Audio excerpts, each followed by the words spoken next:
옆 사람에게 인사하시겠습니다. 반갑습니다. 잘 오셨습니다. 환영합니다. 인사하시겠습니다.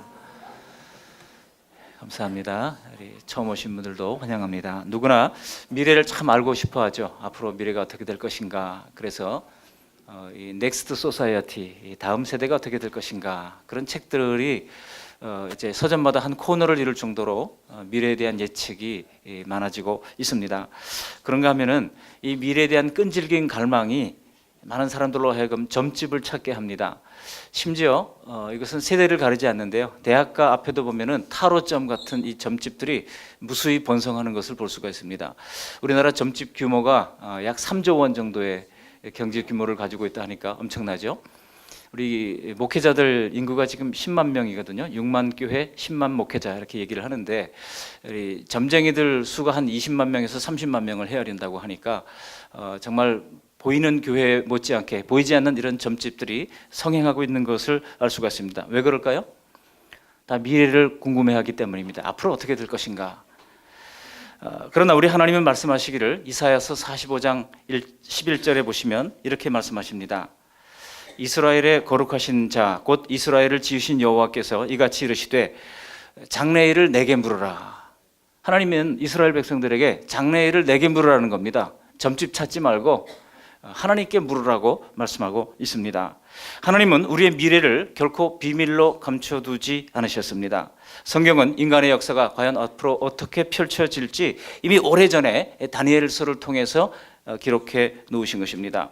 오늘 말씀을 통해서 힘든 삶을 통과하고 있는 우리 성도님들이 용기를 얻고 또 미래를 잘 대비할 지혜를 얻는 귀한 시간 될 수 있기를 바랍니다.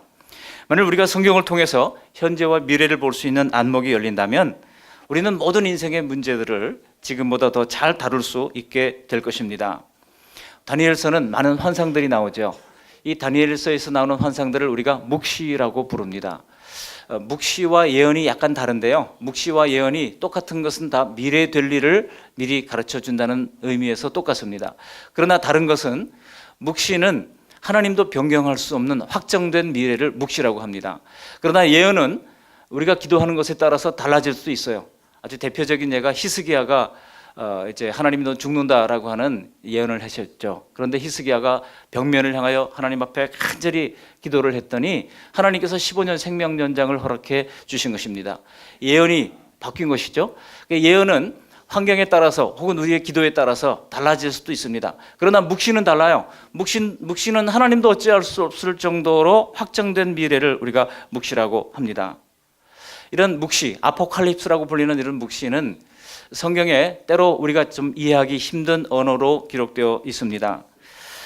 그렇지만 우리가 그 묵시의 원리를 잘 알면 사실은 크게 어렵지만은 않은 것이라고 할 수 있습니다. 오늘 본문에도 이 묵시에 관한 여러 가지 환상들이 나오는데요. 이미 우리는 다니엘서 2장을 통해서 느부갓네살 왕이 꾸었던 그 환상을 통한 하나님의 묵시를 본 바가 있습니다. 그래서 금신상이죠. 머리는 금이고 또 가슴은 은이고 또 이제 뭡니까, 배는 동이고 그리고 밑으로 내려가면서 이제 철로 되고 흙으로 되어진 그런 금신, 어떤 신상을 보게 됐던 것을 우리가 알 수가 있죠. 그런데 한 돌이 일어나서 그 모든 것들을 다 무너뜨리는 그런 환상을 이미 본 바가 있습니다. 그런데 오늘 7장에는 하나님이 다니엘에게 직접 환상을 보여주시는 거예요. 느부갓네살 왕의 꿈이 아니라 이제는 다니엘에게 직접 보여주신 환상이 오늘 본문 가운데 나옵니다. 그 환상이 무엇일까요? 오늘 보면 네 짐승의 환상이 등장하는 것을 알 수가 있습니다. 오늘 주시는 말씀을 우리가 몇 가지로 정리하자면요, 크게 다니엘이 본 환상을 세 가지로 정리할 수 있습니다. 우선 네 짐승의 환상이 나오죠. 그리고 나서 이제 옛적부터 항상 계신 이의 환상, 즉 하나님 환상이 나옵니다. 그리고 인자 같은 이의 환상이 나오죠. 인자 같은 이는 누굽니까? 예수님 환상이라고 할 수 있습니다. 이렇게 세 환상을 가지고 함께 생각하면서 은혜를 나누고자 합니다. 먼저 이 다니엘이 하나님께서 보여주신 그 꿈을 따라 본 첫 번째 네 짐승의 환상은 무엇입니까? 다니엘이 본 7장에서의 네 짐승의 환상은 사실 내용상으로 보면 느부갓네살 왕이 보았던 다니엘서 2장의 환상과 내용상 아주 유사한 측면이 많아요. 한마디로 당시 이 세속 역사를 주장하는 세속 왕국들의 모습을 미리 보여준 것이라 할 수 있습니다. 먼저 여기 첫 번째 짐승이 4절에 나오는데요. 사자 같은데 등에 독수리의 날개가 달렸다라고 말씀하고 있습니다. 나중에 꿈에 대한 환상에 대한 해석도 나오는데요. 이 해석에 보면 이 짐승은 곧 사자같이 용맹하고 독수리같이 탁월했던 이 바벨론 세력을 가리키는 것입니다. 바벨론 세력이 얼마나 강력했습니까? 그리고 두 번째 짐승이 나오죠. 5절에 보시면 두 번째 짐승은 곰처럼 생겼는데 입에 갈비뼈 3개를 물고 있다라고 말씀하고 있습니다. 이 곰은 바벨론 세력을 정복한 바사, 페르시아 세력을 말하고 있는데요. 그런데 갈비뼈 3개를 물고 있다고 하는 것은 그 페르시아의 첫 번째 세 왕들은 세력이 약하고 네 번째 일어날 왕이 아주 강력한 왕이 될 것을 예언하는 것이라고 학자들은 대부분 동의하고 있습니다. 실제로 이 페르시아 제국의 첫 번째 세 왕 캄비세스, 스멜디스, 다리오 왕은 그렇게 세력이 강하지 않았어요. 근데 네 번째 왕이 누굽니까? 우리가 역사 시간에 과거의 세계사 시간에 크세르크세스라고 하는 이 페르시아의 왕이 있었죠. 우리 성경에는 아하수에로라고 하는 이름으로 등장합니다. 바로 이 아하수에로 왕은 에스더의 남편이기도 하죠. 이 아하수에로 왕 때 이 페르시아가 바사 제국이죠. 엄청난 제국을 이루어서 그 영토가 최대로 확장되었던 것을 알 수가 있습니다. 이 아하수에로 시대에 127도로 나누어 가지고 세계 영토를 지배를 했던 그 광대한 영토의 주인공이 바로 아하수에로 왕이었던 것이죠. 그리고 이제 세 번째 짐승이 나오는데요. 6절에 보면 표범과 같이 생겼는데 등에 날개가 달렸다. 그리고 머리가 4개가 달렸다라고 말하고 있습니다. 이런 환상들은요, 실제로 이런 짐승이 있었다고 하는 것이 아니죠. 이 묵시의 표현은, 묵시 문학의 특징은 이것이 다 하나하나의 상징을 가지고 있다는 것입니다. 그렇다면 이 짐승은 어떤 것을 상징하고 있겠습니까? 그것은 바로 헬라 제국을 상징하는 것입니다. 헬라 제국, 그리스 제국이죠.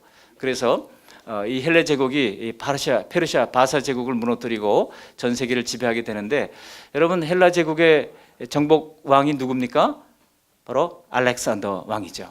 이 알렉산더 왕은 19세 젊은 나이에 이제 제국이 황제가 되어서 그가 불과 13년 동안 전 세계를 전부 다 초토화시키고 다 정복을 했습니다.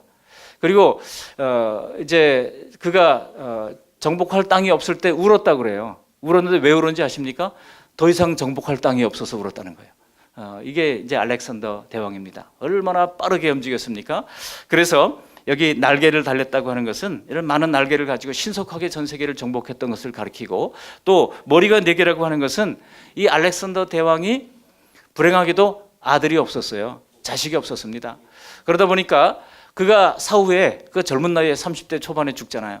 죽고 나서 그 나라를 이제 그를 도와서 정복 전쟁에 함께 이제 협력했던 4장군들에게 다 나누어주게 됩니다. 그 4장군들이 카산데르라든지 또 리시마쿠스라든지 셀류쿠스라든지 톨레미라든지 이런 4명의 이제 장군들에게 나라를 다 나눠주는 거예요. 당시 이스라엘이 있었던 지역과 그리고 북아프리카 지역은 이 톨레미가 통치를 하게 됩니다. 나중에는 톨레미가 셀류코스와 전쟁을 해가지고 셀류코스에 지게 되죠. 그래서 이스라엘은 셀류코스의 지배를 받게 되기도 합니다만, 아무튼 이렇게 나라가 4가지로 갈라지는 것을 이제 상징적으로 보여준 것입니다. 그리고 마지막 이제 4번째가 나타나는데요. 4번째는 훨씬 더 강력한 무서운 짐승이라고 7절에 보면 말씀하고 있죠. 모든 것을 짓밟고 부수는 힘을 가졌습니다. 놀라운 것은 이 4번째 짐승은 머리에 뿔이 10개 달려있다고 말하고 있습니다. 여러분, 그렇다면 이 4번째 짐승은 어느 나라를 대표하는 것이겠습니까? 바로 헬라 제국을 무너뜨리고 일어선 로마 제국이라고 할 수 있습니다. 바벨론 세력이 그렇게 강했지만은 바벨론은 불과 100년밖에 이제 있지를 못했어요. 그러나 로마 세력은요 1000년간 세계를 호령하면서 지배하지 않습니까? 그런 그 로마 세력. 그러나 나중에 그 로마 세력의 끝부분에 이제 로마 제국이 무너지면서 우주궁처럼 여러 나라들로 나누어지게 될 것을 말씀하고 있습니다. 그런데 이렇게 느부갓네살의 꿈과 다니엘의 이 꿈이 굉장히 유사하다고 하는 사실을 알 수 있습니다. 다른 것이 하나 있습니다. 2장에 나오는 느부갓네살 왕의 꿈과 다른 것은, 이 다니엘의 환상은 특별히 이제 기묘하게 생긴 또 하나의 뿔이 그 네 번째 짐승의 머리에서 나온다는 거예요. 그래서 그 뿔에는 사람의 눈 같은 게 달려있고 입이 있는데 큰 말을 한다는 겁니다. 여기서 우리는 이 마지막 뿔을 주목해 볼 필요가 있습니다. 요한계시록을 우리가 종합해 볼 때 이 뿔은 마지막 때 예수님을 대적하고 교회를 박해할 한 인물이 이 마지막 짐승으로부터 나온다고 하는 것입니다. 대표적인 적그리스도가 마지막 짐승으로부터 나온다는 것을 알 수가 있습니다. 그리고 그 위력은 이제 그 어떤 세력보다도 강하다는 것을 말씀해주고 있습니다. 자, 그렇다면 하나님께서 이 네 짐승의 환상을 다니엘에게 보여주신 이유가 뭘까요? 이 말씀은 물론 모든 시대의 성도들에게 현재 이 세상의 배후에 장차 일어날 일들이 무엇인가를 보여주는 것입니다. 그걸 알아야 현재를 우리가 지혜롭게 살 수 있기 때문입니다. 지금 다니엘과 유다 포로들의 가장 큰 관심사가 뭐겠습니까? 지금 바벨론에 포로되어 있잖아요. 이 다니엘을 비롯한 이 유대 포로된 백성들의 관심은 자기들을 지배하고 있는 이 바벨론 나라가 망하고 다시 그들이 독립이 되어서 예루살렘으로 돌아가는 것을 꿈꾸고 기대해 왔습니다. 그런데 하나님이 다니엘에게 보여주신 환상은 무엇입니까? 그 바벨론이 망할지라도 계속해서 또 다른 악한 세력들이 계속 전 세계를 지배하게 될 것임을 보여주는 겁니다. 그러니까 바벨론 망한다고 이게 끝이 아니라고 하는 거예요. 여러분, 이런 환상을 받은 다음에 실제로 다니엘은 마음이 너무나 심란했어요. 어느 정도로 심란했습니까? 우리 15절 말씀을 함께 읽어보시겠습니다. 15절 말씀 함께 읽어보실까요? 7장 15절. 나 다니엘이 중심에 근심하며 내 머릿속에 환상이 나를 번면하게 한지라. 아니, 바벨론 망하면 이제 이스라엘이 완전히 독립하고 좀 강한 나라가 되어야 되겠는데 그게 아니고 바벨론이 망하더라도 이 페르시아 제국, 바사 제국이 나서 동일하게 이 이스라엘을 압제하는 상황은 똑같다고 하는 것입니다. 여러분, 다니엘이 이 환상을 보고 이렇게 심란했던 것은 계속해서 또 다른 악한 세력들이 주님 다시 오실 때까지 계속된다는 거예요. 이것은 우리가 사는 이 세상을 파악할 안목을 열어주는 것입니다. 다니엘의 환상대로 지구가 존재하는 한 짐승과 같은 권력은 끊임없이 사람들을 짓밟고 괴롭게 할 것입니다. 이런 역사의 반복이 심판받고 멸망을 당할 때까지 계속된다는 겁니다. 정말 이 세상 권력자들은 탐욕을 채우기 위해서 많은 사람들을 너무나 쉽게 고통 가운데 몰아넣지 않습니까? 그래서 어디든지 악인이 권력을 잡으면 수많은 사람들이 괴로움을 당하게 되는 것입니다. 근데 여러분, 로마 제국이 정복 전쟁할 때 패전국만 고통을 당한 건 아니에요. 로마의 백성들도 고통을 당하기는 마찬가지였어요. 승리했다고 그들이 고통을 안 당하는 건 아닙니다. 승리했지만 언제 어디서 또 적들이 공격할지, 언제 어디서 또 이제 피정복 국가의 사람들이 암살을 할지 모르는 상황이 계속 벌어지니까 불안하기는 더 마찬가지라고 하는 겁니다. 그리고 여러분, 독일이 2차 대전 일으켰을 때 독일 백성들은 과연 편했을까요? 언제 어디서 연합군이 또 비행기를 와가지고 폭탄을 떨어뜨릴지 늘 불안불안하는 가운데 있었고, 또 전쟁에 참여한 아들을 둔 부모님들, 남편을 둔 우리 아내들은 혹시 전쟁에서 무슨 일이 일어나지는 않을까 전전긍긍해야 했던 것입니다. 다니엘이 본 환상은 이 땅에 사탄의 힘과 거기 조종당하는 권력자들에 의한 고통이 종말까지 계속된다는 겁니다. 어떻습니까? 여러분, 지금 세계가 그렇게 전쟁에, 그리고 가난에, 그리고 어떤 테러에, 더하여 자연재해까지 그렇게 고통을 당하고 있는 것입니다. 그러니까 다니엘의 이 묵시는 지금도 계속 진행되고 있는 것입니다. 성경대로라면 사람들이 바람처럼 미래의 삶이 점점 나아질 수가 없다는 것입니다. 그렇습니다. 세상에 부가 넘쳐난다고 할지라도 절대로 평균적으로 혜택을 받기가 어렵습니다. 점점 더 가진 자들만 더 많은 것을 차지하게 되고 없는 자들은 점점 더 가난해지는 이런 부익부 빈익빈 현상이, 이게 세계적인 공통현상으로 지금 자리 잡고 있지 않습니까? 지금 전 세계적으로 배고픈 상태로 살아가는 인구가, 기아 상태의 인구가 이미 10억 명을 돌파했다고 합니다. 다니엘이 본 이 네 짐승의 모습이 점점 더 흉악해지고 점점 더 강포해지는 것이 바로 그것을 말해주고 있습니다. 거기다가 미세먼지와 같은 환경 문제, 또 이제 여러 가지 빈민 문제, 난민 문제, 국제 간의 무역 분쟁 문제, 기아 문제, 이런 갈등의 해결하는 속도보다 갈등이 만들어지는 속도가 훨씬 더 많기 때문에 끝없이 점점 더 쌓여가만 가고 있다는 것입니다. 우리 시대도 마찬가지입니다. 제가 지난주 기사를 보니까요, 100세 시대를 맞았다고 그러는데 노인 10명 중 8명, 9명이 만성질환을 앓고 있다, 그런 이제 이야기입니다. 또 자녀들은 자녀들 세대대로 의료비 부담, 또 노인 세대를 부양해야 하는 그런 부담 때문에 내 짐이 점점 무거워지는 거예요. 내 짐이 점점 무거워지는 겁니다. 대책 없이 오래만 사는 것이 별로 그렇게 득이 되지 않고 행복하지 않다고 하는 겁니다. 문제는 이 나라 안팎으로 산적한 이런 문제들을 권력자들이 해결해 주는데 마음을 거기에 쏟고 있지 않다는 데 있습니다. 또 다른 권력을 창출하기 위해서 그들은 지금부터 이제 거기에만 매달리고 있지, 실제로 백성들의 문제는 그렇게 관심을 갖지 못하는 경우가 많다는 것입니다. 많은 국민들이 억울함을 호소하지만 정작 풀어줄 사람들은 마땅히 없다고 하는 것입니다. 과거 다니엘이 처한 현실, 곧 하나님이 보여주신 이 네 짐승의 시대나 우리가 사는 이때나 알고 보면 똑같은 처지라고 하는 것입니다. 그렇다면 우리는 이런 시대를 어떻게 하면 지혜롭게 살아가야 하겠습니까? 그러기 위해서 우리는 두 번째 환상이 필요하다는 것입니다. 오늘 다니엘은 두 번째 환상을 봅니다. 그 두 번째 환상이 9절에 나와 있습니다. 우리 9절 말씀을 함께 읽어보시겠습니다. 9절, 내가 보니 왕좌가 놓이고 옛적부터 항상 계신 이가 좌정하셨는데 그의 옷은 희기가 눈 같고 그의 머리털은 깨끗한 양의 털 같고 그의 보좌는 불꽃이요 그의 바퀴는 타오르는 불이며.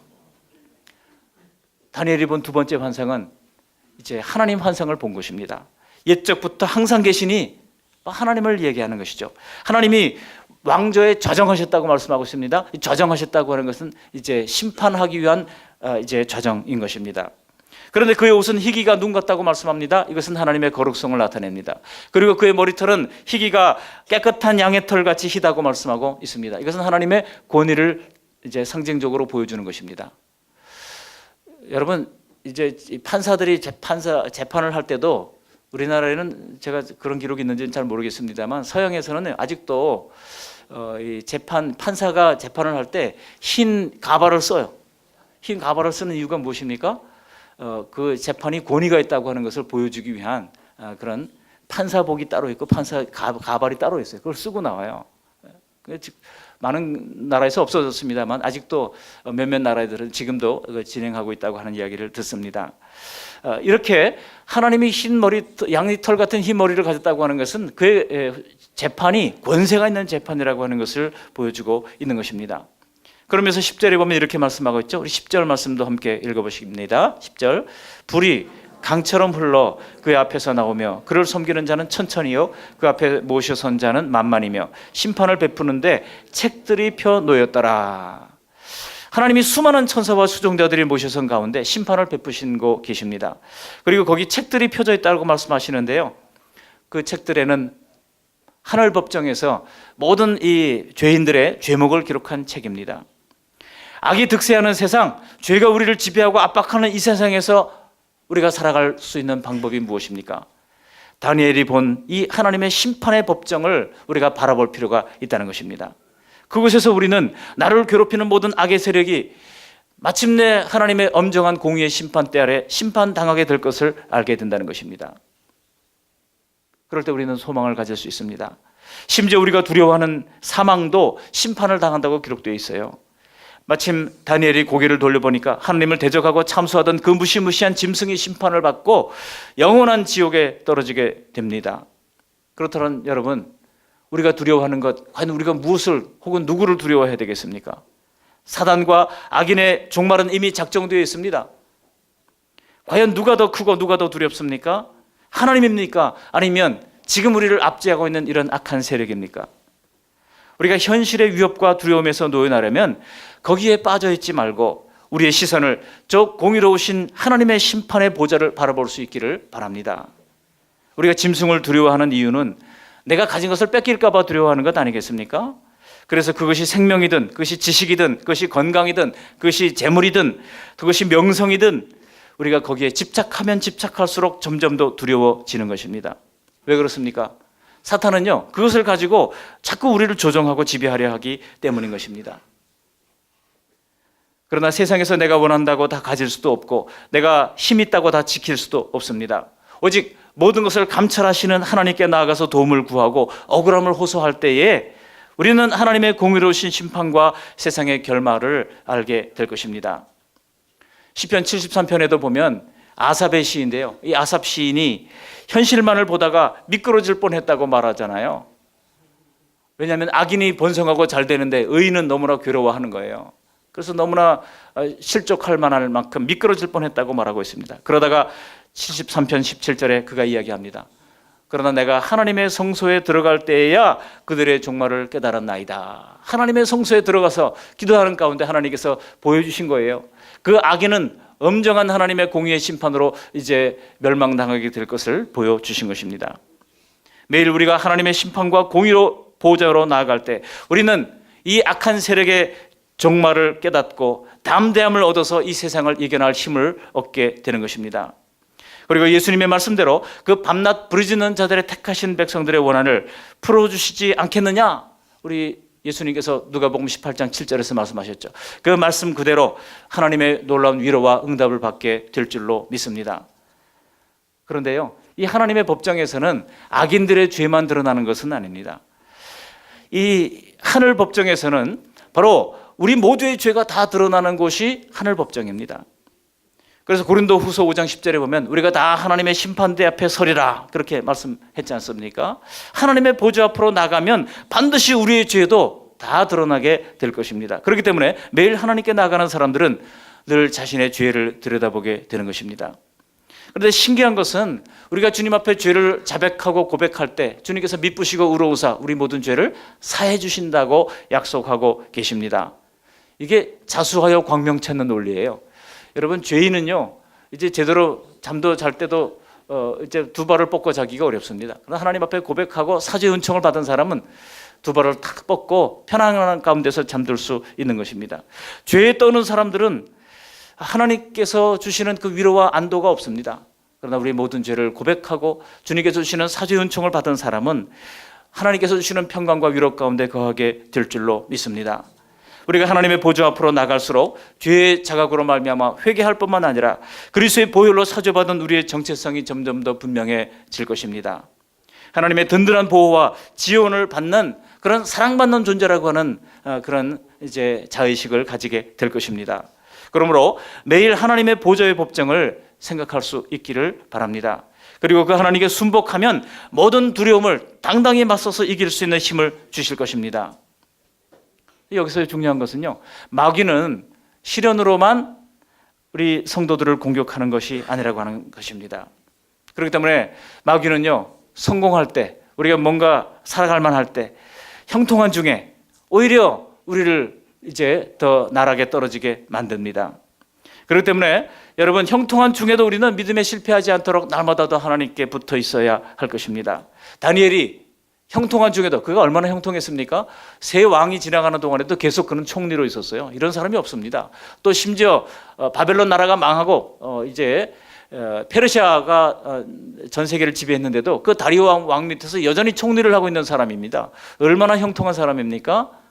그렇지만 다니엘이 그 형통한 가운데서도 매일 하루 3번씩 예루살렘을 향해서 창문을 열어놓고 기도하는 그 기도의 모범을 잃지 않았던 것입니다.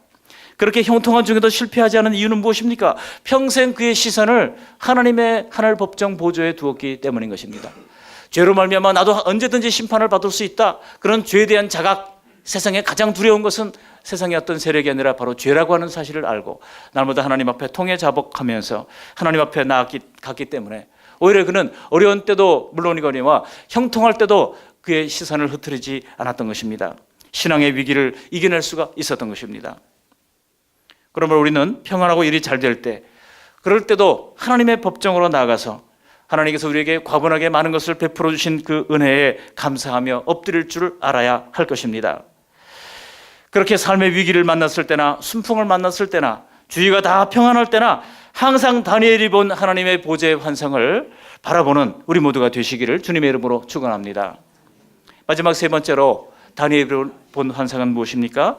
바로 인자 같은 이의 환상을 본 것입니다. 우리 13절, 14절 말씀을 함께 읽어보시겠습니다. 13, 14절 내가 또 밤 환상 중에 보니 인자 같은 이가 하늘 구름을 타고 와서 옛적부터 항상 계신 이에게 나아가 그 앞으로 인도되매 그에게 권세와 영광과 나라를 주고 모든 백성과 나라들과 다른 언어를 말하는 모든 자들이 그를 섬기게 하였으니 그의 권세는 소멸되지 아니하는 영원한 권세요 그의 나라는 멸망하지 아니할 것이니라. 여기 13절에 나오는 인자 같은 이가 누구겠습니까? 다니엘이 보는 세 번째 환상은 바로 인자 같은 이의 환상이었습니다. 분명 인자는 천상의 존재가 분명하지만 마치 사람의 모습처럼 보이는 그런 존재였다는 것입니다. 우리는 대부분 이 부분이 누군지를 분명히 알잖아요. 우리는 신약 시대를 살고 은혜 시대를 살기 때문에 이 분이 누구인지를 이미 다 알고 있습니다. 바로 예수 그리스도를 나타내 주는 것입니다. 스스로 사람이 되셔서 인류의 모든 죄를 대속하시고 승천하셔서 인자와 같은 모습으로 하나님과 더불어 통치하고 계신 우리 예수님의 모습을 이제 보여주고 있는 것입니다. 실제로 예수님께서도요 자기 자신을 인자라고 표현하신 적이 여러 번 있었습니다. 대표적인 것이 누가복음 19장 10절에 보면 인자가 온 것은 잃어버린 자를 찾아 구원하려 함이라. 스스로를 예수님께서는 인자라고 여러 번 말씀하셨습니다. 다니엘이 환상 중에 보았던 그 인자 같은 이는 예수님이시기에 스스로 그 호칭을 즐겨 사용하신 것입니다. 그러나 다니엘 시대에는요 구원에 대한 이 계시가 다 완성되기 전이잖아요. 다니엘은 그 인자 같은 이가 누군지를 몰랐어요. 그분이 예수님인지를 몰랐어요. 단지 그 인자 같은 이가 이제 하늘의 모든 권세를 다 이어받는다는 것을 그가 목격하고 기록을 남긴 것입니다. 14절에 보면 하나님이 그에게 권세와 영광과 나라를 주고 모든 백성과 나라를 다른 언어를 말하는 모든 자들이 그를 섬기게 하였다고 말씀하고 있습니다. 그러니까 이스라엘 백성들만 예수 믿는 것이 아니고 이제 보세요. 모든 백성, 나라들, 다른 언어를 말하는 모든 자들 그들까지 주님을 섬기게 되는 그날이 오게 될 것을 이미 다니엘 시대 예수님 오시기 400년 전에 이 다니엘서를 통해서 하나님께서 보여주셨던 것입니다. 여기 14절에 하나님께서 스스로 영광을 취하지 아니하시고 이 인자 같은 이에게 모든 것을 다 위임하셨습니다. 그러나 주님께서 왜 신약시대 성도들은 복되다고 하셨습니까? 다니엘도 보지 못하는 것을 우리는 이미 다 보고 알고 있기 때문에 그렇습니다. 우리는 이미 다 알고 구약을 볼 수 있기 때문에 얼마나 큰 은혜를 받은지 모릅니다. 그러나 다니엘은 자신이 본 이 환상과 똑같은 일을 역사에서 보지를 못했습니다. 그래서 인자 같은 분이 누구신지를 알지를 못했던 겁니다. 그러나 우리는 성경과 성령과 또 지나온 역사를 통해서 인자 같은 이가 누군지를 명백히 아는 존재가 되었던 것입니다. 여러분, 그러니까 우리가 믿는 믿음의 차원과 다니엘이 믿는 믿음의 차원이 다른 거예요. 얼마나 우리가 감사합니까? 그래서 우리는 아무리 작은 자라도 천국에서는 구약에 있는 모든 자들보다 더 큰 자라고 우리 예수님 말씀하셨던 것이 왜 그런지를 우리가 알 필요가 있습니다. 그러나 이런 신약 시대에도 우리가 만일 성경을 덮어놓고 산다면 어떻게 되겠습니까? 이 묵시는 여전히 봉인된 계시와 똑같은 것이니 우리도 모르는 사람과 전혀 다를 바가 없을 것입니다. 만일 그러다 보면 짐승에게 짓밟히면서도 괴로워하면서도 그저 무작정 살아가는 그런 사람들과 별반 다름이 없이 살아가게 될 것입니다. 그러므로 여러분, 하나님의 말씀을 펴시기 바랍니다. 이 환상을 해석해 주는 천사는요, 다니엘에게 용기를 주는 해석을 더 보태주는데 그 해석이 18절에 나와 있습니다. 우리 18절 말씀 함께 읽어보십니다. 지극히 높으신 이의 성도들이 나라를 얻으리니 그 누림이 영원하고 영원하고 영원하리라. 아멘. 할렐루야. 놀라운 일입니다. 하나님이 그 모든 권세와 영광을 이제는 예수님에게 넘겨주셨잖아요. 이게 이제 14절의 얘기잖아요. 그런데 18절에 보면 그 나라를 이제 누구에게도 주신다고요? 성도들에게도 주신다고 말씀하고 있는 것입니다. 그 나라를 이제 성도들에게도까지 이양하셔서 함께 통치하는 하나님 나라의 특권받은 백성으로 우리를 이끌어 주신다고 약속하고 있는 것입니다. 놀라운 일입니다. 신랑이신 예수님께서 모든 권세를 받으셨다면 신부이신 하나님의 교회가 더불어 받는 것은 당연할 것입니다. 성도들도 받는다. 그러므로 우리는 모든 악을 심판하실 하나님의 공의로운 법정으로 나갈 뿐만 아니라 예수님과 함께 누릴 영원한 이 나라의 환상을 볼 필요가 있습니다. 지금 세상은 여러 가지로 어렵고 힘든 세상입니다. 그러나 그 결핍으로 가득한 세상 가운데서도 우리는 영원한 하나님의 나라의 함께 통치자로 우리를 부르시는 그 주님의 그 놀라운 이제 비밀을 받은 자들이라고 하는 것입니다. 그러므로 예수님과 함께 받고 누리게 될 영원한 복을 믿음의 눈으로 바라보아야만 잠시 나그네처럼 살아갈 이 땅에서의 결핍과 부족에도 불구하고 우리가 낙심하지 않게 될 것입니다. 말씀을 정리합니다. 올해 4년제 대학을 졸업한 학생들이 취업률을 보니까 이제 10명 중 1명만이 정규직에 취업한다, 그런 뉴스가 있더라고요. 얼마나 안타깝습니까? 우리 딸도 이제 4년제 대학 졸업하고 지금 이제 취업 준비생, 취준생의 시간을 보내고 있는데요. 참 그런 얘기를 들을 때마다 안타까운 마음을 금할 수가 없습니다. 지금 여러분, 먹고 사는 문제가 우리를 두렵게 하고 우리를 지배하기가 쉽습니다. 그런데 우리가 하나님을 최고의 주인으로 인정하고 따르지 않는 한 언제든지 무엇이든지 우리를 두렵게 하는 것들이 있게 마련일 것입니다. 여러분, 무엇이 염려되고 무엇이 두렵습니까? 그러다 거기에 조종당하고 집착하면 절대로 그 문제를 이겨나갈 수가 없습니다. 오직 하나님만이 내 머릿속에 더 크게 실체가 될 때에 세상의 문제들은 만만해지고 한번 해볼 만한 상대로 느껴지게 될 것입니다. 우리는 짐승의 환상뿐만 아니라 매일 하나님의 환상을 보아야 합니다. 짐승의 환상만 보면요, 두려움에 사로잡힐 수밖에 없어요. 그러나 하나님의 환상을 보면서 마침내 공의로 심판하실 하나님으로 말미암아 우리가 소망을 가지게 될 것입니다. 더 나아가서 인자 같으니 예수님의 환상을 보면서 우리 예수님께 엎드리게 될 것입니다. 더 나아가서 그 나라를 성도들에게도 주신다고 하는 놀라운 환상을 보면서 우리는 용기 백배해서 승리하며 살아갈 수가 있을 것입니다. 위기의 순간에도 절대 늦지 않게 응답하시는 하나님을 신뢰하시면서 기도하는 성도들이 되셔서, 혹은 그리 아니하실지라도 더 좋은 곳을 준비해 놓으셨을 하나님을 신뢰하면서 이 믿음의 발걸음을 힘있게 걸어가는 저 여러분들이 다 되시기를 주님의 이름으로 축원합니다. 아멘. 고맙고 감사하신 하나님, 오늘 귀한 주님의 말씀 들려주셔서 감사를 드립니다. 우리의 시선이 세상에 이 내 짐승의 환상 가운데 머물러 있을 동안에는 우리는 언제나 절망할 수밖에 없고 좌절할 수밖에 없습니다. 그러나 악한 세력을 하나님께서 반드시 심판하신다고 하는 하늘 법정에 우리의 시선을 두게 하시고, 더 나아가서 이제 인자 같은 이의 환상을 우리의 가슴에 새길 수 있도록 하나님 인도하여 주시옵시고, 더 나아가서 이제 그 나라를 우리에게도 넘겨주신다는 사실을 깨닫고 하나님 나라와 함께 통치자가 되는 그런 기쁨과 감격을 누릴 하나님의 통치자로서, 백성으로서 용기를 가지고 이 세상을 이기며 살아갈 수 있도록 은총을 베풀어 주시옵소서. 우리 다 같이 합심해서 기도하시고 또 주보에 나오는 대로 기도 제목을 가지고 기도하시기 바랍니다. 우리 김병선 선교사님을 위해서, 그리고 미자립 교회 중에 행복을 전하는 교회를 위해서, 우리 세례교회 가운데 은혜가 더하도록, 우리 신앙생활에 기쁨이 더하도록, 우리가 기쁨을 잃어버릴 만한 많은 이유들이 있습니다. 그런 오늘 주시는 말씀을 가지고 영원한 기쁨을 회복할 수 있기를 바랍니다. 우리 건강을 위해서, 우리 연약한 분들, 몸살 감기, 우리 아기들이 많이 몸살 감기로 오늘 못 나왔는데요, 아기들뿐만 아니라 아기 엄마 아빠 하나님께서 지켜주시도록 기도하시고,